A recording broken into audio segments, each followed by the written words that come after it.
கேரளாவின் வயநாடு பகுதியில் கனமழை காரணமாக ஏற்பட்ட நிலச்சரிவில் சிக்கி உயிரிழந்தோரின் எண்ணிக்கை 316ஆக உயர்ந்துள்ளது.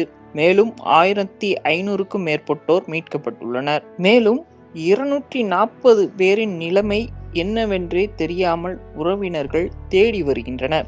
பிள்ளைகளை இழந்த பெற்றோர், பெற்றோரை இழந்த பிள்ளைகள், துணையை இழந்த உறவுகள் என இரவோடு இரவாக நடந்த பேரிடரின் தாக்கத்தில் இருந்து நூற்றுக்கணக்கான குடும்பங்களை சோக இருள் சூழ்ந்துள்ளது.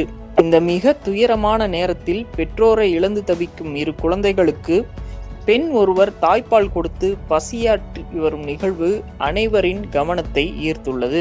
வயநாட்டில் ஏற்பட்ட நிலச்சரிவில் தாய், தந்தை 2 பேரையும் இழந்து சிறு குழந்தைகள் மீட்கப்பட்டுள்ளனர். அதை கேள்விப்பட்ட இடுக்கியைச் சேர்ந்த பெண் ஒருவர் அக்குழந்தைகள் மேல் இறக்கப்பட்டுள்ளார். மேலும் அந்த பெண்ணுக்கு 4 வயது மற்றும் 4 மாத கைக்குழந்தையும் உள்ளது. இந்த நிலையில் தாய்ப்பால் மறக்காத குழந்தைகள் 2ம் தங்களது தாய் தந்தை இழந்திருப்பதை அறிந்த அவர் அக்குழந்தைகளுக்கு தாய்ப்பால் கொடுத்து வருகிறார். இதற்காக அந்த பெண் இடுக்கியில் உள்ள தங்களது வீட்டில் இருந்து குடும்பத்துடன் வயநாடுக்கு சென்றுள்ளார். இது குறித்து அந்த பெண்மணி பேசுகையில், நானும் 2 சிறு குழந்தைகளுக்கு தாய் இல்லாத குழந்தைகளின் நிலை எப்படி இருக்கும் என்று எனக்கு தெரியும். அதுதான் என்னை இந்த முடிவை எடுக்க தூண்டியது. தனது கணவருடன் கலந்தாலோசித்த போது அவர் அதற்கு உறுதுணையாக இருந்தார்.